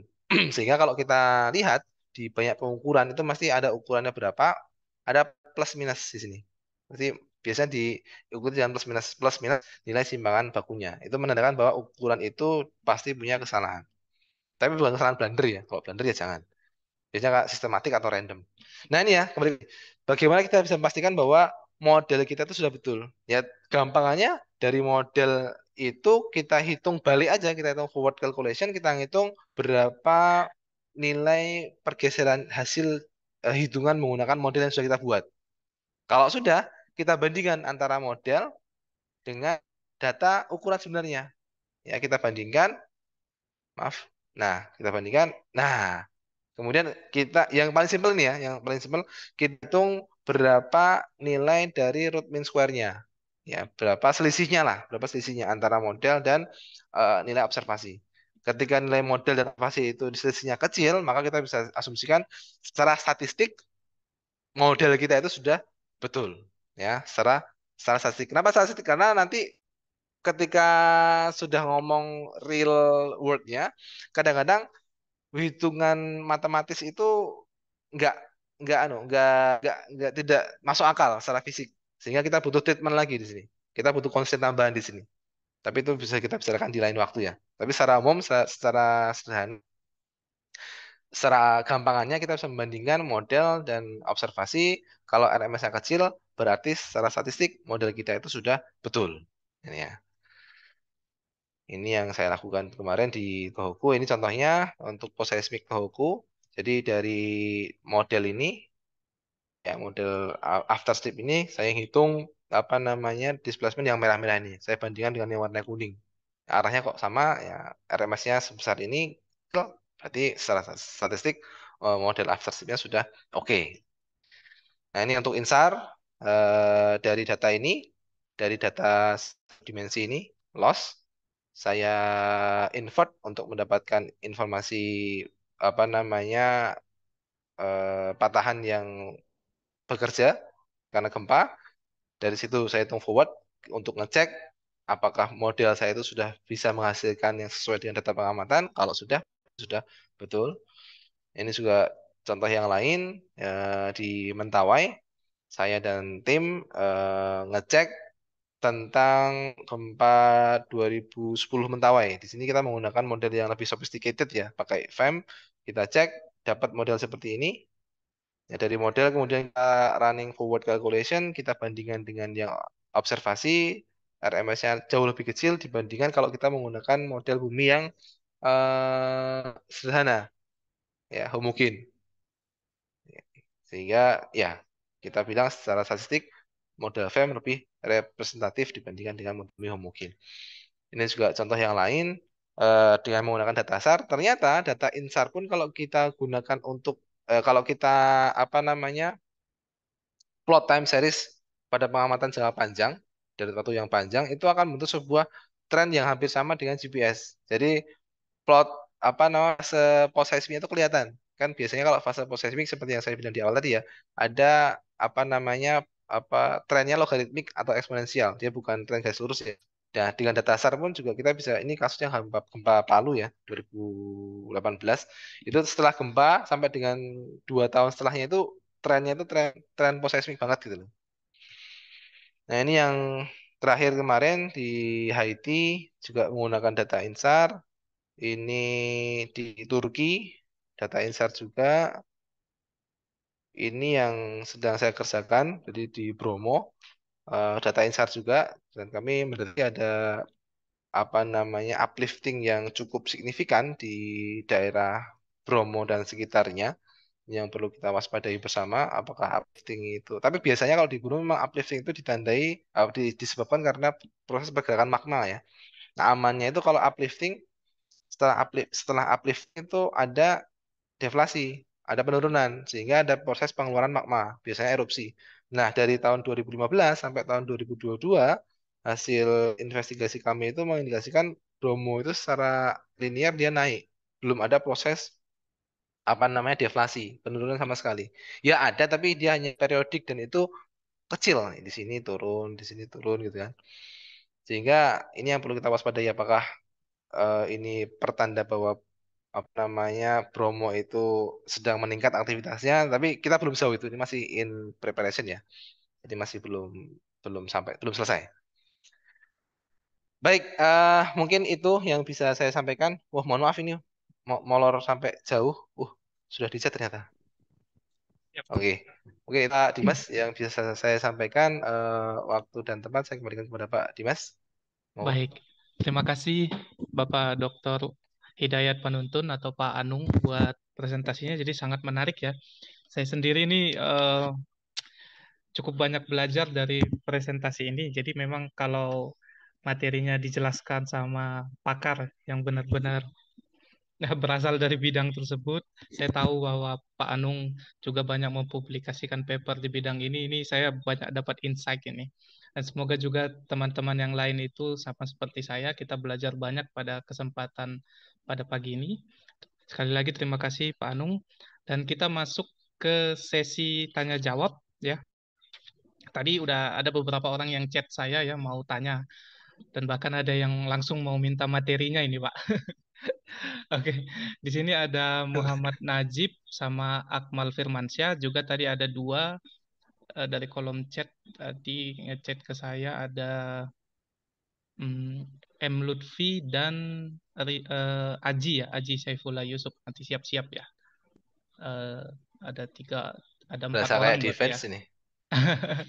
Ya Pak, ini rekan-rekan kita ini memang tertarik sekali ya Pak. Jadi kalau boleh cerita, biasanya salah satu data yang kami cari ya, kayak kalau ada gempa yang signifikan atau gempa merusak di Indonesia kan kami dilibatkan ya untuk survei begitu. Salah satu Hmm. data yang kami cari itu sesudah gempa itu biasanya juga data INSAR. Cuman Hmm. memang mungkin sebagai sesama dosen kita cerita Hmm. Di kurikulum kami di STMKG itu sebelumnya itu belum kami masukkan Ah, mata kuliah mengenai ya. geodesi ini, terutama earthquake geodesi. Baru tahun ini kami memperbarui kurikulum, baru kami coba masukkan mata kuliah mengenai earthquake geodesi ini, Pak.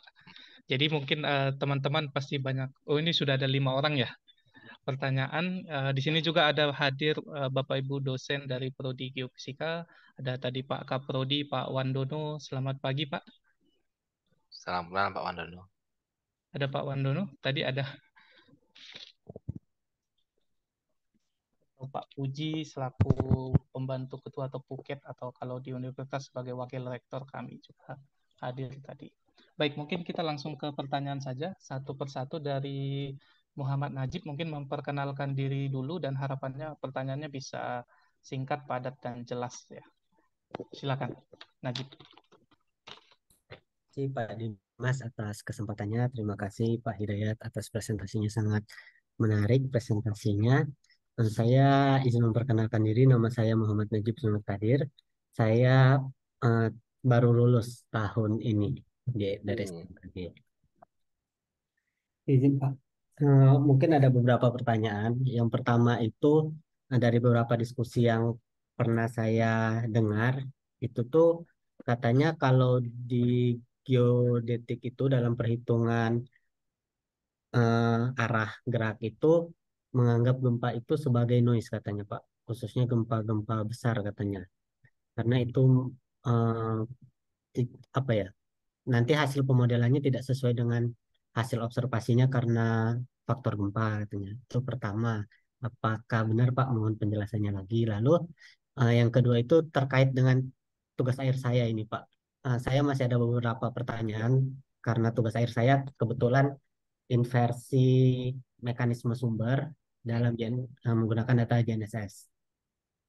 Pertanyaan saya itu Pak terkait dengan lebih baik mana? Apakah Hmm. kita mengibaratkan GNSS itu dalam inversi itu bidang atau sebuah titik Pak? Karena saya menggunakan mengibaratkan GNSS itu menggambarkan gempa itu dalam sebuah titik dengan menggunakan data GNSS Pak. Itu. Dan hasilnya juga untuk nilai arah secara horizontalnya itu bagus, tetapi hasil deepnya itu sangat berbeda dari hasil-hasil publikasi yang lain, Pak. Itu mungkin masih menjadi pertanyaan saya. Mungkin pertanyaan saya cuma dua itu, Pak. Terima kasih.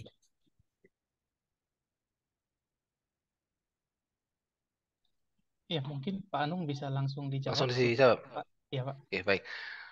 Singkat ya ini. Mudah-mudahan bisa menjawab pertanyaannya Mas Dimas. Jadi gini, yang pertama noise. Apakah kalau di geodesi dimasukkan sebagai gempa, apakah di geodesi dimasukkan sebagai noise? Jadi gini Mas, untuk sebenarnya informasi yang tersimpan dalam data time series itu ada empat. Ada empat. Ada salah satunya itu adalah tren. Nah, tren ini tergantung tujuannya. Kalau si peneliti itu dia tujuannya, misalkan kalau kalau kalau kita ngomong tentang teknik ya tectonic motion, pergerakan blok Sunda katakanlah yang ada di Indonesia ya. Kalau tujuannya itu untuk mencari pergerakan blok Sunda, maka gempa ini dia sebagai noise. Ya, maka gempa ini betul sebagai sehingga karena noise maka dia harus dihilangkan dari data pengamatan dari data time series. Jadi di model dengan menggunakan heavy side step function itu ya, atau dia dibuang karena dia bertindak sebagai noise. Tapi kalau memang tujuan si peneliti itu meneliti tentang gempanya, maka justru noise ini yang dicari. Jadi jawaban nomor satu itu tergantung, tergantung. Tidak saklek apa saklek itu ya, tidak serta merta gempa itu jadi noise itu bukan.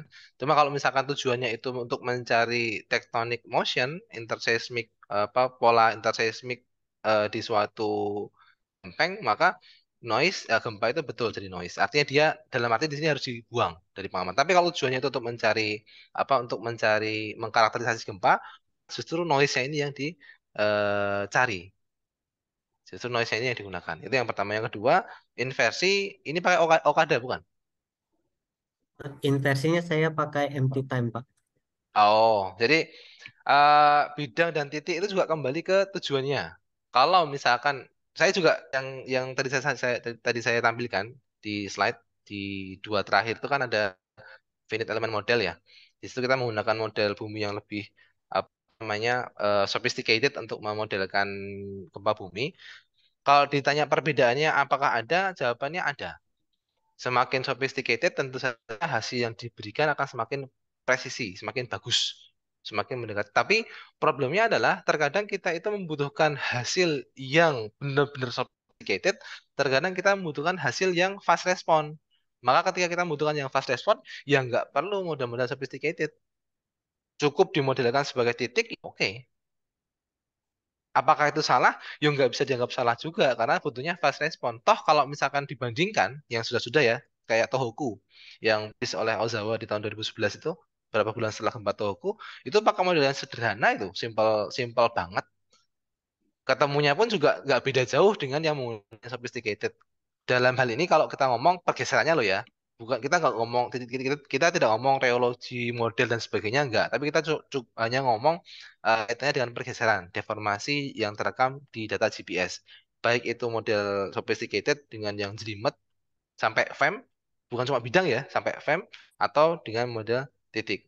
Jadi tergantung tujuannya lagi. Kalau misalkan mau yang sophisticated, saran saya ya pakai ya. Kalau mau yang teliti, saran saya ya menggunakan yang lebih sophisticated. Kalau perlu jangan cuma bidang, tapi langsung dibuat FEM-nya.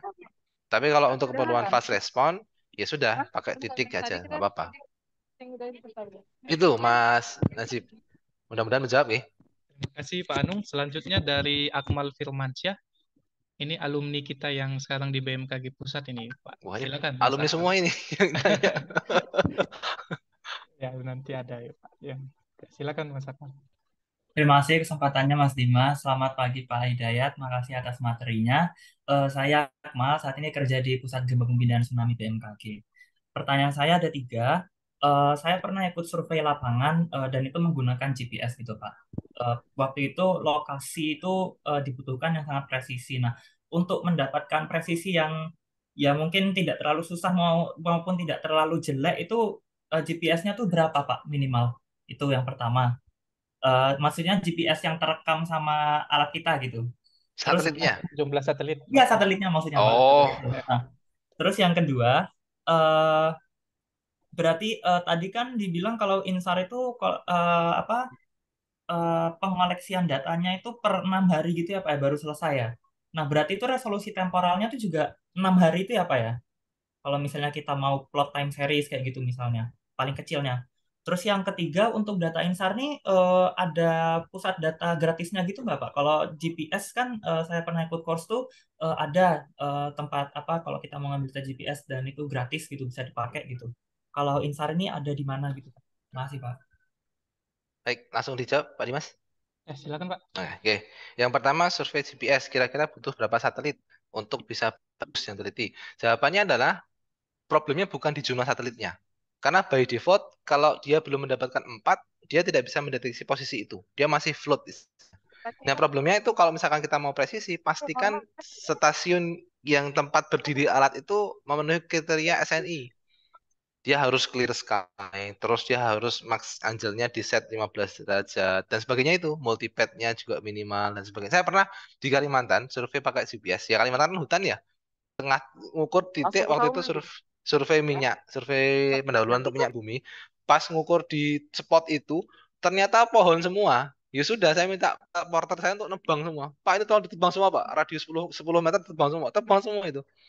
Karena problemnya bukan di GPS-nya. Karena by default dia sudah di set secara matematis kalau nggak 4 dia nggak bisa nerima. 4 pun cukup sebenarnya. Semakin banyak semakin bagus. Tapi biasanya kalau di Indonesia ya 6 sampai 8 sih.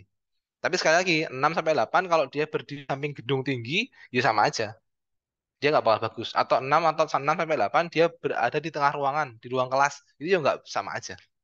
Jadi lebih ke di mana alat receivernya berada, bukan jumlah satelit yang terrecord. Kemudian yang kedua, terkait dengan resolusi 6 hari itu adalah waktu kedatangan berikutnya ya. Jadi waktu kedatangan pertama hari Jumat tanggal 6, maka dia datang lagi di tempat itu tanggal 12. Jadi dari itu dia cuma punya dua data. Ya, data tanggal 6 dan data tanggal 12 itu yang paling cepat. Itu kan cepat ya. Kalau GPS kan lain. Kalau kita mau renexnya di set yang 1 second, ya dia per 1 second tuh dia merekam renex. Kalau kita ngeset sampling rate-nya 15 detik, ya dia per 15 detik tuh ngerekam renex. Kalau ini enggak. Setahu sependek yang saya tahu paling cepat tuh Sentinel 6 hari. Mungkin kalau Dimas dan yang lain punya referensi yang lain, saya nggak tahu ya. Setahu saya, anu ya, apa Sentinel yang paling cepat 6 hari itu. Jadi itu resolusi temporal artinya kecepatan si satelit mendatangi tempat yang sama, ya, mendatangi tempat yang sama. Itu pun 6 hari ini karena dia ada 2 satelit, Sentinel A dan B. Kalau Sentinel A A saja atau B saja 12 hari resolusinya. Jadi kita harus nunggu 12 hari agar punya satu pasang citra. Kalau baru satu tok ya wis kita nggak bisa apa, nggak bisa melakukan analisis apapun itu di satu citra itu. Itu untuk yang kedua, yang ketiga datanya apakah ada yang gratis? Ada. Saya Dimas sudah punya infonya mesti ya. Atau perlu saya share? Ya, nanti bisa saya share juga Pak ke Nanti teman-teman. nanya Pak Dimas ya.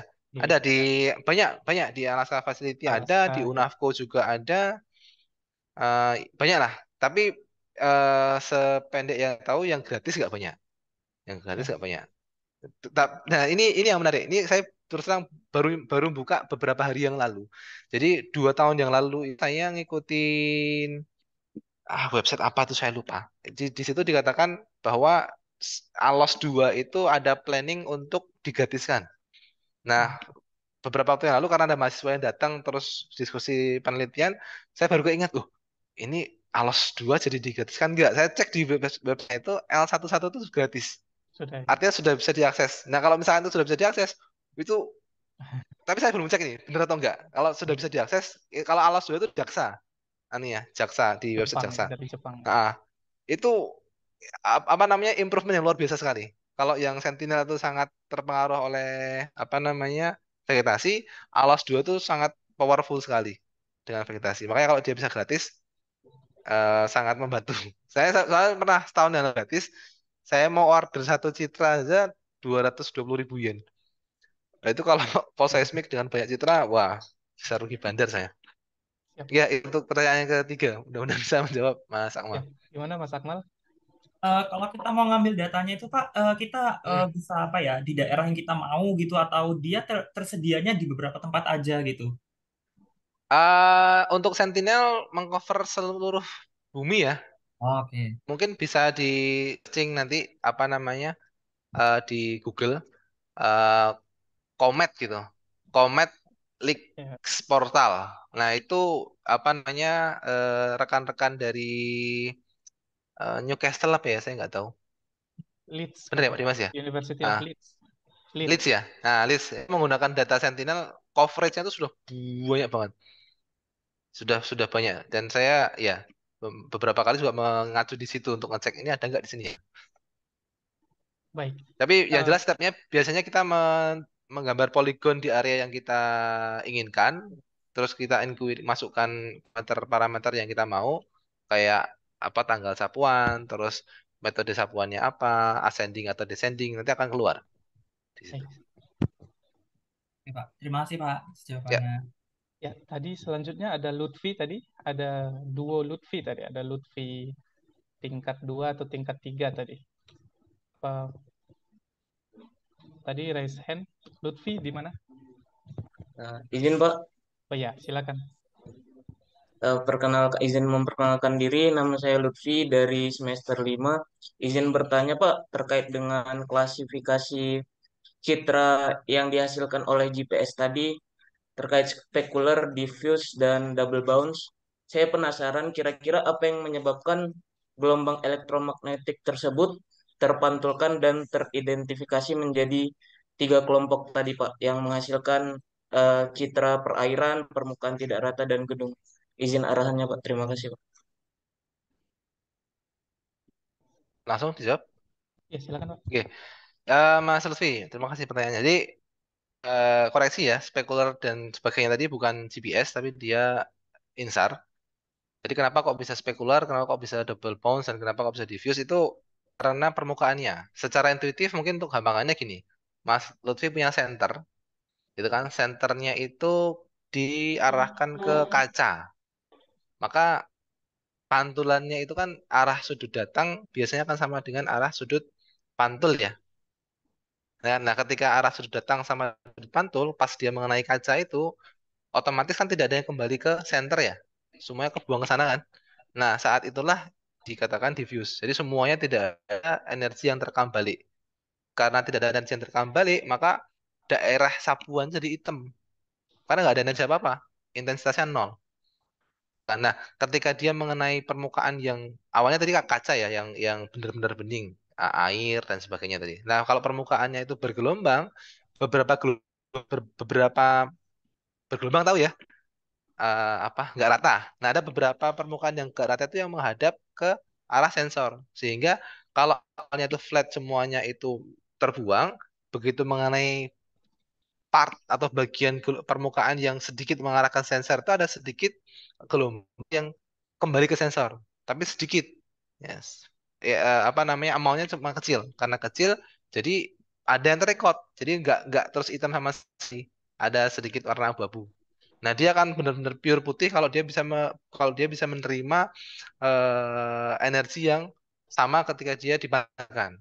Nah, biasanya itu jadi kalau double bounce. Double bounce itu dia memantul di permukaan yang kayak kaca tadi. Begitu mau keluar, dia mantul lagi kena bangunan. Biasanya ini di daerah perkotaan. Jadi awalnya dia mau terbuang, tapi karena mantul kena bangunan kembali ke sensor dengan amount dengan nilai energi yang cukup besar sehingga warnanya kalau di amplitude akan sedikit lebih terang dibandingkan dengan yang dua pantulan yang lain seperti itu. Mas Lutfi, mudah-mudahan menjawab ya. Sudah, Pak. Terima kasih banyak, Pak. Ya. Baik. Terima kasih Pak Anung. Mungkin yang lain ada singkat saja karena waktu sudah pukul 11 lebih sedikit. Pak Anung, saya singkat saja ya mau Oke. diskusi tadi terkait temporal resolution yang ditanyain Pak Akmal. Jadi kalau misalnya kita mau memodelkan co-seismic deformation, berarti nanti ada sedikit apa ya mix ya antara co-seismic dengan post-seismic kaitannya dengan temporal resolution itu. Itu bagaimana nanti cara mengatasinya? Apa ada sekarang metodenya begitu ya?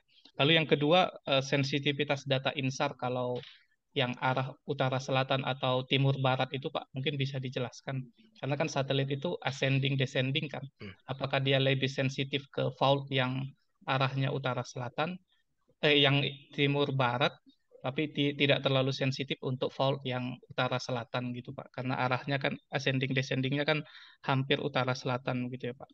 Lalu yang ketiga mungkin kaitannya kami kan sering diskusi mengenai berapa slip rate dari suatu sesar atau active fault gitu. Menurut Pak Anung, sensitivitas data INSAR, misalnya kita download data 10 sampai 20 tahun gitu ya, untuk mengidentifikasi slip rate ini bagaimana resolusinya Pak? Mungkin itu aja diskusinya Pak. Mohon arahannya Pak. Ya. Oke. Wah, ini berat saya. Ya, terkait dengan apa namanya kandungan post seismic displacement kalau kita menghitung co-seismic dengan interval waktu yang cukup jauh. Nah, kembali ke tadi kelemahan INSAR, Pak Dimas. Jadi kalau di INSAR itu kan dia sangat kurang sensitif dengan pergerakan yang kecil ya. Nah, sementara INSAR sendiri paling cepat dia 6 hari, 6 hari velocity temporalnya. Sehingga asumsinya karena hanya menggunakan beda waktu yang 6 hari, post seismic displacement saat 6 hari itu belum begitu besar. Karena belum begitu besar, yang masih mendominasi adalah post seismicnya. Sehingga biasanya yang saya temui nilai post seismic itu diabaikan. Tapi mesti ada. Saya pernah baca beberapa paper yang dia apa namanya mengekstraksi post seismic. Cuman agak ribet anunya prosesnya. Tapi secara simpel yang banyak terjadi adalah nilai posesifnya diabaikan. Jadi dianggap semua nilai yang terikut adalah nilai kosesmik karena nilai posesifnya masih kecil. Nah, kemudian yang terkait dengan north south tadi, east west dan north south secara teoritis nilai yang diperoleh dari satu data pengamatan SAR itu cuma satu dimensi, Pak. Jadi yaitu loss displacement-nya. Nah, untuk mendapatkan nilai komponen North, South, dan East, West itu biasanya kita menggunakan gabungan. Gabungan data, ada 4 cara atau lebih ya. ada dengan menggunakan apa namanya multiple aperture interferometrik, ada menggunakan apa namanya burst overlap dan sebagainya itu. Nah, secara overall biasanya dia itu kurang sensitif jika arah apa namanya jika displacement-nya itu searah dengan arah orbit. Nah, karena dia searah dengan arah orbit, misalkan dia arah orbitnya itu ke timur barat, maka dia akan kurang begitu sensitif mendeteksi pergerakan timur barat. Kalau arah orbitnya utara selatan, maka dia akan kurang sensitif mendeteksi arah utara selatan. Saya pernah coba memaksa ngitung 3 dimensi dengan menggunakan data Sentinel saja, tanpa menggunakan data dari satelit yang lain. Itu memang betul. Jadi meskipun dengan menggunakan 3 data, secara teori kan sudah bisa didapatkan ya, anunya 3 dimensinya, 3 data. Tapi north south-nya itu jelek banget. Baik, Jelek banget itu dalam arti magnetnya kecil sekali dibandingkan dengan east west-nya. Karena Sentinel kan north south ya anunya, orbitnya. Itu kemudian yang ketiga terkait dengan sleep defisit tadi ya. sleep rate tuh. Sleep rate. Nah, sleep rate Dasar itu aktif. itu yang sedang kita sedang kita kerjakan juga untuk di daerah ya. Yang sepeda yang saya tahu kalau misalkan itu koherensinya bisa di-maintain dengan baik, maka sleep rate-nya juga bisa valid, Pak. Jadi kalau kita bandingkan dengan GPS juga masih bagus itu loh, masih Baik, konsisten lah baik, gitu. baik. Oke, itu Pak Dimas. Baik, terima kasih Pak Anung buat diskusinya sangat menarik ya. Jadi teman-teman, begitulah diskusi kita mungkin pada kesempatan pada pagi hari ini mengenai earthquake deformation revealed by the Space Geodetic Observation. Baik, kami mengucapkan terima kasih yang sebesar-besarnya buat Bapak Dr. Hidayat Panuntun atau Pak Anung. Terima kasih Pak buat kehadirannya. Nanti kami ada certificate of appreciation yang ditandatangani oleh pimpinan kami, nanti kami kirimkan ke Bapak. Matur Mungkin nuwun. itu saja. Matur nuwun jika tidak ada yang mau didiskusikan atau ditanyakan lagi. Tapi nanti teman-teman, saya yakin bahwa Pak Anung jika ada yang mau bertanya bisa melalui email, begitu ya Pak? Bisa Silakan, melalui silakan. email atau WA ke Pak Anung langsung. Mungkin Nanti itu materi saja. saya kirim ke Pak Dimas. Oke Bapak, siap. Terima kasih. Ya. Ya, nanti Oke, materinya bisa dikirim ke saya, nanti saya teruskan ke pesertanya. siap. Baik, jika tidak ada lagi yang mau didiskusikan, terima kasih sekali lagi buat Pak Anung, buat kehadirannya dan rekan-rekan semuanya. Saya tutup, selamat pagi dan wassalamualaikum warahmatullahi wabarakatuh. Waalaikumsalam. Mari Alif Ya, ya. terima kasih Pak Anung. Moga-moga semuanya Terima kasih selamat pagi. pagi Pak.